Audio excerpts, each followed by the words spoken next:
Racketeering, cold-blooded murder, gang activities, and gambling are all things you would expect to find in a Grand Theft Auto game, but not in the strategy genre. Yet, that's exactly what you'll get in Empire of Sin. The next grand strategy game, developed by Romero Games and published by Paradox Interactive, takes us back to 1920 Chicago in the midst of Prohibition, where you'll look to take your humble gang from rags to riches by taking over the town through illegal activities. With such a heavily themed game involving some seriously twisted historical characters, is Empire of Sin a hit with the mobsters, or is it riddled with bullet holes and a back alley? That's what I'll do my best to accomplish in this video. But before we do, a quick shout out to Paradox for sending me a copy of this game before release. It's always appreciated immensely, but also needs to be noted that this will not have an effect on my review. Now on to my review for Empire of Sin. A staple of any good video game is its theme, especially when it comes to strategy games. Without a bit of world building, most games would fall apart. The theme in Empire of Sin is quite obvious. Your gang starts from nothing and does its best to rise to the top amidst Prohibition, as mentioned in the intro, where other gangs are looking to get any edge they can above the competition. And in Empire of Sin, they do pull off that theme quite well for the most part. The UI does a very good job of tipping their hat to the roaring 20s Art Deco style, while keeping things a bit more 21st century and much more readable. I would have liked them to use a bit more Art Deco with the icons and the menu styles, but it's nothing that I'm overly disappointed with. Just feels like they missed an opportunity to really dig into the era. It's in the neighborhoods of Chicago, of which you'll frequently be exploring, and in combat, where the homage is really paid. Old school vehicles, fruit stands, lots of construction, and a Monopoly-inspired layout when zooming out of Street View, they all work great in combo with your typical gangster setup of weapons and items you can personally swap out with each of your hired gang members. Nothing quite brings you into the mob scene like walking down a street, having equipped all of your gang with Tommy guns and armored tailor vest, and with a few World War I hand grenades as backup. Romero Games hit the ground running when it comes to the theme, and it's great to see this era used in a strategy game. Like most Paradox games, published or developed, the economic side takes place in real time, and what I initially thought was a pretty basic concept turned into one a bit more complex, then turned back into a simple one once you understand it.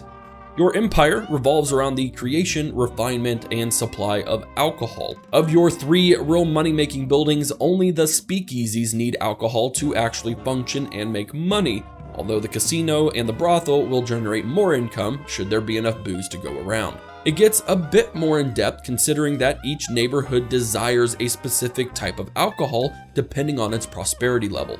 That means a bit of micro at times, as you'll have to cater your brewing production to meet those demands, and it also means that just producing the best alcohol in the game won't get you very far, at least probably not until the late game.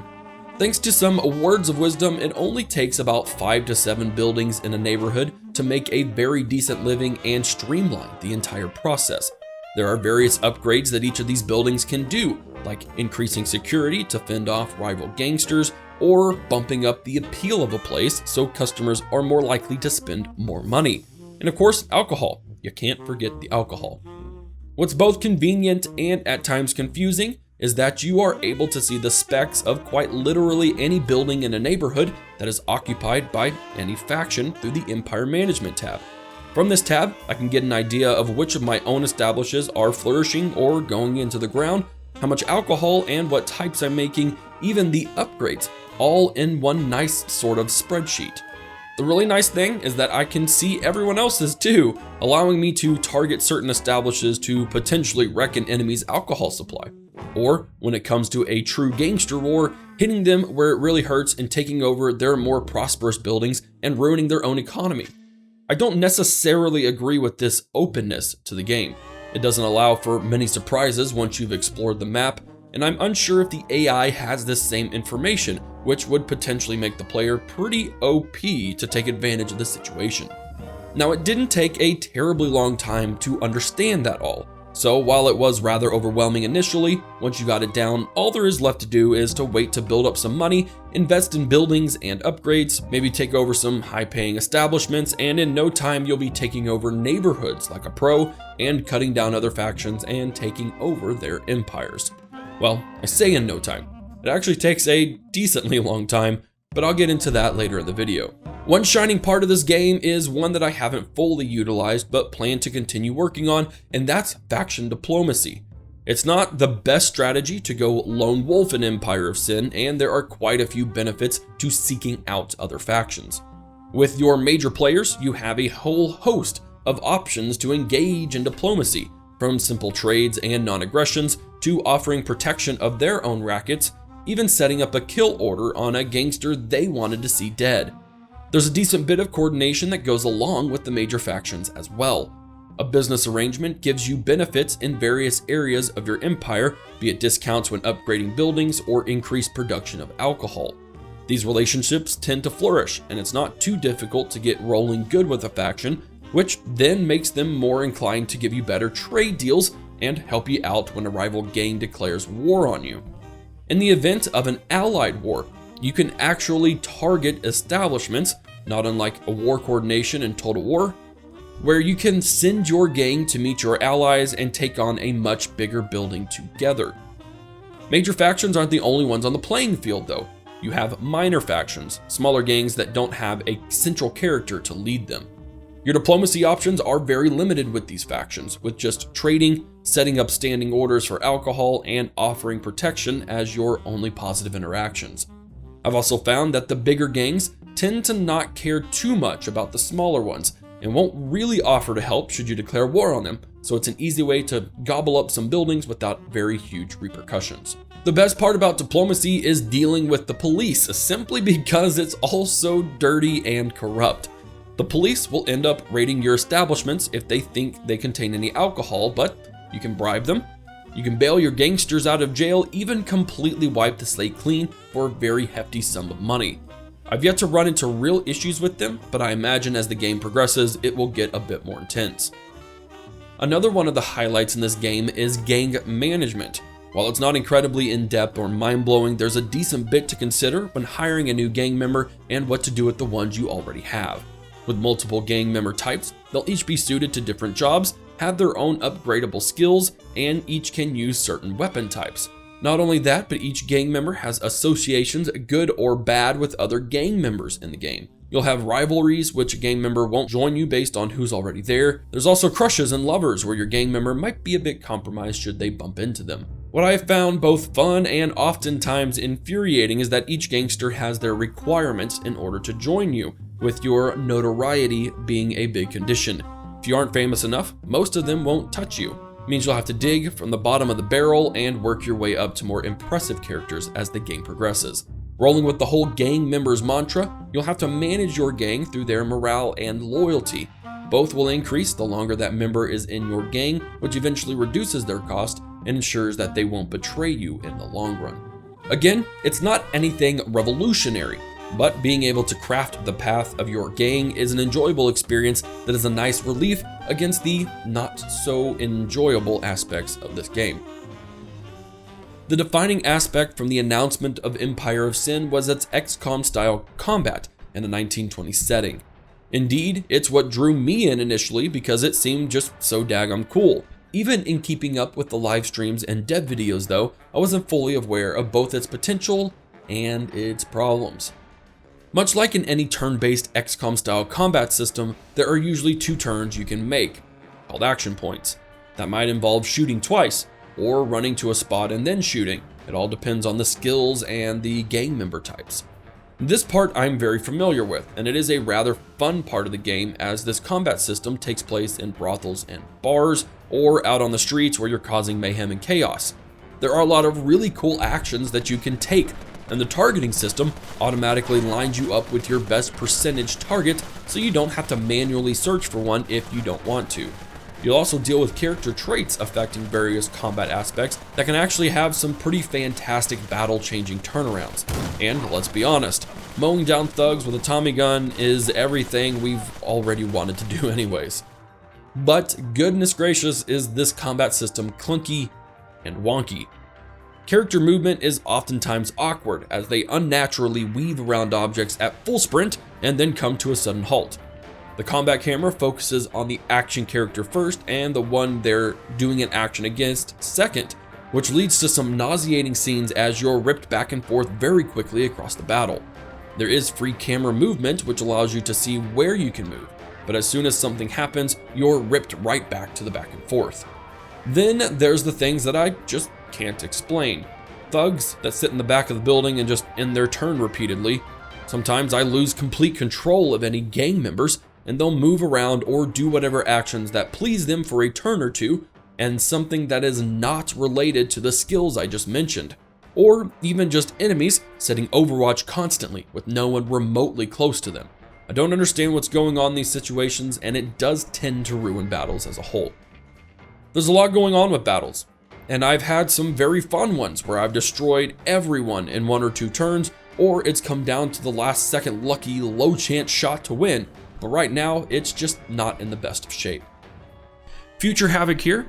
This review was created before a large pre-release patch took effect. Due to in real life circumstances, I was not able to completely redo this review, and in any case, the only really affected parts of this review is in this bug section and in the next one. I have done my best to make this section as cohesive as possible with the time given, so know that if some things seem spliced or cut in, etc., the issues I had before have been somewhat resolved or no longer are the big issue they were. Now, back to past Havoc. Bugs rarely ever make my review cut, simply because I rarely see them, and even if I do, it's a relatively small aspect of my experience and not really worth mentioning. In Empire of Sin, I had bugs in about every part of the game, and it drove me a bit insane. I had a stolen wallet mission where the character disappeared, leaving me with that stolen wallet. And then about every 1 to 2 minutes, I'd get a stolen wallet notification and a wallet in my inventory with no way to complete the mission. Walking out of a building after a battle, I've had 3 instances where a gang member simply just disappears and I never see them again, but they're still in my gang from my gang management screen. There's been several battles where gun audio messes up.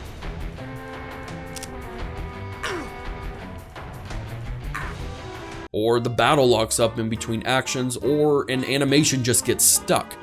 The one I like best is when I kill a character and their trench coat texture glitches to the base white texture, which ends up making it look like I mowed down a whole bunch of scientists. I understand that Romero Games isn't a huge dev studio. This is a rather large game with a lot going on at any given time, and in their defense, they did patch up most of the bigger game-breaking bugs with this game, and another day 1 patch that is apparently popping in. But the bugs that still remain, while again not game or save breaking that I've noticed, still cause a decently big drop in the fun of it. The last area I really want to focus on is what I'll call a modern gaming bias.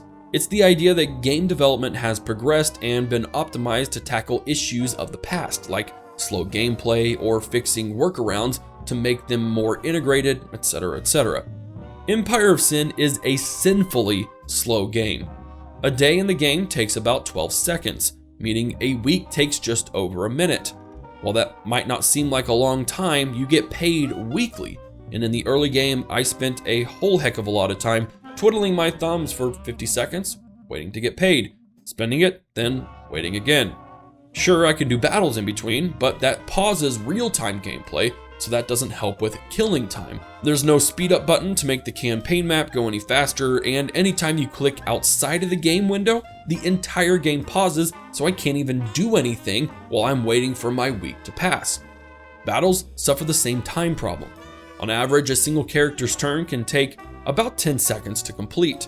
In a typical battle sequence, your team may have their turns first, and then followed by all the baddies. So if I have a battle with, 8 to 10 baddies like you do with the bigger battles, at the end of my turn, I have about a minute and a half, 2 minutes of janky camera pans and animations to sit through. Once again, twiddling my thumbs. I'd love to have an option to speed up time or even just hit the space bar to skip through their animations. While some might say this would ruin the experience, believe me, after your 10th battle in less than an hour, you'll definitely want one too. There's another aspect to battles that really dropped the fun down a few levels, and it involved gang wars, more specifically when your own rackets get attacked. There are 2 phases to a racket attack. You gotta kill the guards outside, then you gotta kill the guards that are on the inside. When attacked first on the streets, you have the option to abandon the battle or fight it out, but there is no auto-resolve. Regardless of which you choose, if you lose the fight manually, you're going to have to fight the battle inside. This also has no auto-resolve option or even a forfeit option. You have to play that second battle. These battles are slow and terribly painful, since everyone in these battles can barely hit the broadside of a barn. I'd rather have stormtroopers guarding the place, but I suppose that actually belongs in the battle section, not this one. Combine that with a lack of response time should multiple rackets get hit back to back, and you have one pissed off player very quickly, with nothing to be done but slog through it until the pain is over with. There are some smaller aspects that I honestly just can't recall during my time playing, and I can't help but feel like this game is doing 2 things: forcing you to play crazy slow, or just wasn't a thought during development or QA that the player would have to sit around and not do a whole lot while waiting for things to happen, especially in that early game.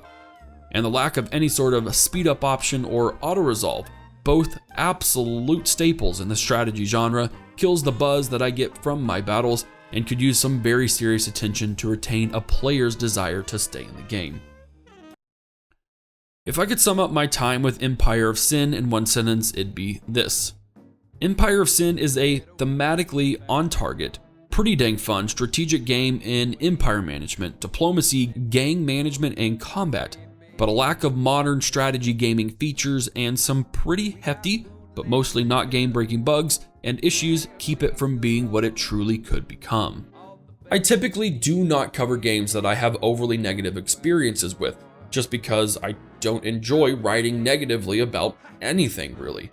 The biggest reasons why I chose to with Empire of Sin though, is that a lot of these issues can be very easily solved with some debugging and time integration, and I honestly enjoy the game when it's working properly. I am still going to keep playing this game past this review because I just want to keep playing and see how it progresses.